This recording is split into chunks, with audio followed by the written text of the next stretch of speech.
दुनिया के ज्यादातर गांव जमीन पर आबाद हैं, मगर एक गांव ऐसा भी है जो जमीन पर नहीं, बल्कि समंदर के ऊपर तैरता है।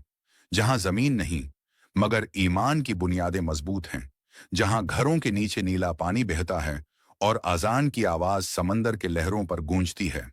ये कहानी है एक ऐसे इस्लामी गांव की जो दुनिया के नक्शे पर अपनी अनोखी पहचान रखता है। एक ऐसा गांव जो पानी पर बसा, मगर अकीदे और सादगी में गहरा है। ये गांव मलाइशिया के सूबा सबाह में वाक़ है, जिसे कम्पंग बंगा बंगा कहा जाता है। यहाँ तकरीबन 2 से 4 हज़ार मुसलमान आबाद हैं। उनके घरों की बुनियादें बांस, लकड़ी और मजबूत पोंटोन से बनी हैं, जो उन्हें पानी पर मुतवाजन रखती हैं।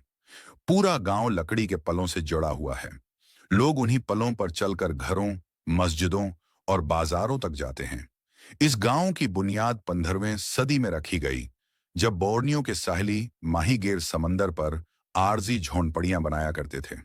इस वक्त ये इलाका बरूनाई सल्तनत के जेर असर था, जहां अरब और गुजराती ताजरों के जरिए इस्लाम फैला।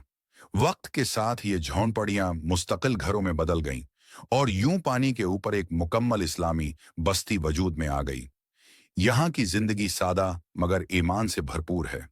लोग रोजाना कश्तियों में समंदर का रख करते हैं, मछलियां पकड़ते हैं या साहिली तिजारत के जरिए रोजी कमाते हैं। अगर किसी के घर की मरम्मत की जरूरत हो तो पूरा गांव मदद के लिए पहुंच जाता है। यही बाहमी ताउन उनकी सबसे बड़ी ताकत है। ये लोग शमसी तवानाई और जनरेटर्स से बिजली हासिल करते हैं, जबकि साफ पानी बारिश या करीबी नदी से लाते हैं। गांव के बीचों बीच एक खूबसूरत मस्जिद है, जहां 5 वक्त अजान दी जाती है और नमाजियों की सफ़ें समंदर के ऊपर सजदा रेज होती हैं। रमजान के महीने में इज्तिमाई इफ्तार का मंजर रूह को छू लेता है, जब लहरदार पानी पर खजूरों और चरागों की रोशनी झलमलाती है। लेकिन समंदर की जिंदगी आसान नहीं। मानसून के दिनों में तेज हवाएं और लहरें लकड़ी के पलों को हिला देती हैं।